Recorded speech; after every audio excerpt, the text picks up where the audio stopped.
So let's talk about what we don't want to do with this right elbow in the downswing. Now, so many people do this and we need to stop. So in the address position here, address, we very often, especially in a t-shirt we don't like, we start to get both these arms very much tensed and locked out. Now, anytime we get this, we get separation during the backswing, and then we get this elbow flying up towards the top. And you tend to have this motion right here. Now, on the downswing, we then tend to get this right elbow working over, so not coming inwards but working very much over in this motion, or through impact very much moving this way. So everything that we're talking about here stems from that address position. We're going to clear up how we want to move it on the way back and how we want to move it on the way down, so we avoid it separating and we avoid the right elbow working over. And if you are a left-handed player, this drill applies exactly the same. So guys, welcome to the channel. This is Elliott Golf and you're joining me on Training Tuesday. This is the part where we start to train for golf. We don't practice. We've said this before. Now, if you are brand new to the channel, warm welcome to the channel first and foremost. Before you leave, guys, I really would appreciate it if, one, you join the channel and become a subscriber. Hitting that big red button really helps me grow the channel and helps me help more people improve their golf. And that's ultimately why I started this channel. I want to help as many people as I can, and it'd help this video grow if you do hit that thumbs up button as well. So guys, thank you all for the support so far. It's been overwhelming. Thank you very much. I don't know what to say. It's really helping, so thank you very much. Okay guys, let's get into what we do want to do. So we need to get into the address position, and you need a cone. This could be a head cover as well, and an alignment stick. So we're going to get into this address position, and we're going to get into a position here where we've got a slight cupping of the lead wrist, and this elbow is in a nice bend position. Now, a lot of people, when they address the golf club at address, they get it locked out. So this is a great way to feel that softness in that right elbow. And the way I get into that is, imagine we're going to give blood, okay? We're going to give blood, and then we're going to turn our right hand over. So the elbow stays in the same position, but we feel the slight disconnection from the wrist joint to the elbow, okay? So we're giving blood, palm down. Grab your alignment stick. Cone or head cover it in your left hand for a right-handed player. This will be opposite for a left-handed player. We're going to swing it to the top. So now look at the position that I've got here.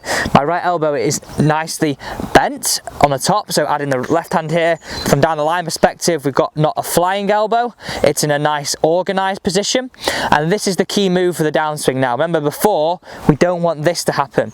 We're in, we're going to place the cone in, squash the cone, turn it through. So again, give blood, wrist over to the top, a lower half starts the downswing, squash the cone, bring it through. So everything that we're on about here is getting that right elbow to thread the needle into the slot, and that feeling of picking up the cone and squashing the cone is a great way to do this, because the reason why I like this is you can then apply that same feeling out on the golf course in a slightly different way, but using the same theory. So we know exactly what we're looking to do here, and the one thing I want to leave you on this point is I want you to start the downswing with the lower half. I don't want it just to become a move where nothing else moves, there's no rotation with the body apart from this.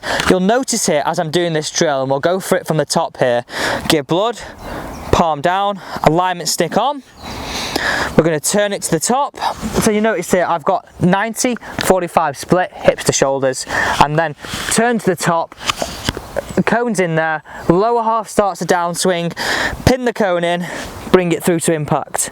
So it's not just an independent move, it's an all-encompassing move. The body is the main driver, something that we spoke about before on the channel, and it's super important. So let's ditch these cones now. We know what we're trying to feel, ditch the alignment stick, bring the golf club in, because realistically we need to know how we can apply this out on the golf course. And I want you just to use this theory out on the golf course, and hopefully we start to shadow the club, strengthen the face, hit those pure strikes. So guys, we're not looking for this move to the top or this move on the way down, this right elbow working outwards.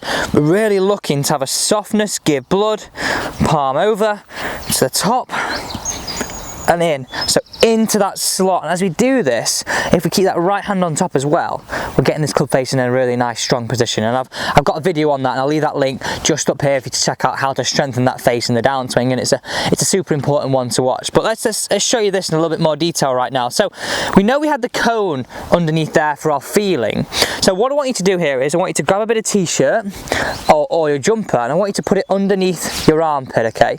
Now this will feel like we've got something under there in our swing, and it'll be kind of like quite a focal thing to work around. Justin Rose has done this, many of the top players have used this to get a great feeling in the swing. So we need to start this off as we mean to go on. So we're going to get softness of the elbow, we're going to put the palm over. It's not palm fully over right now because we're going to grip a golf club, not start where the alignment stick was. As we do this, we're going to hook the t-shirt under, grip the golf club, right elbow is nice and soft, and if I had a laser here, the crease in my elbow is pointing out this way, it's not pointing out this way, it's pointing out towards the golf ball, really nice and relaxed. And probably if I did an actual laser on this angle, not here and not over here. So I've got the t-shirt underneath, I'm feeling of keeping the t-shirt underneath on the way back, press into the t-shirt feeling on the way through, lose it through to the finish. So it's that feeling of in, press it in there, turn it through. So let's hit this one away. I've got a really good clear feeling, keep it on, pressure in, hit the ball away. Oh, that's so pure. And the reason why I want you to take that feeling straight to the golf course is I think it's something you can take straight to the golf course. Start it this way.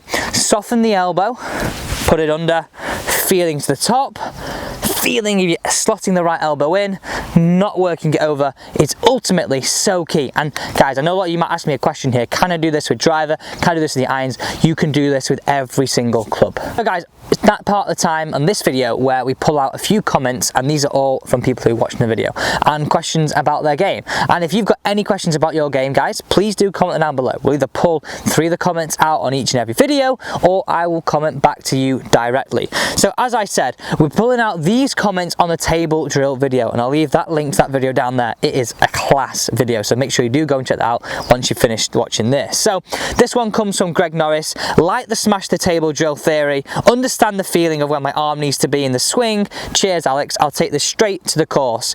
That's class. That's just so good to hear. That it's a great analogy you can take straight out to the golf course, and I think something that's simple and an analogy like that is what we're looking for. At the end of the day, it's something that we can take straight to the course. The next one comes here from Mark Palace. So in this video I was asking, do you prefer hybrids or long irons, and he's commented on here saying he likes using irons more in the higher iron, so his 4 iron, his 5 iron, as opposed to using hybrids. He feels that they're easier and less awkward for him. Now all of us have different feelings, all of us have different kind of ideas around that, and it'll depend on what kind of courses we play.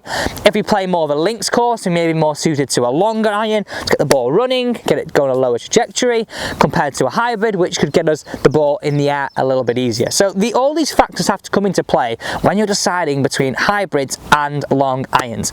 So guys, that is Training Tuesday. That is all we have time for. See you tomorrow for Wednesday Wisdom.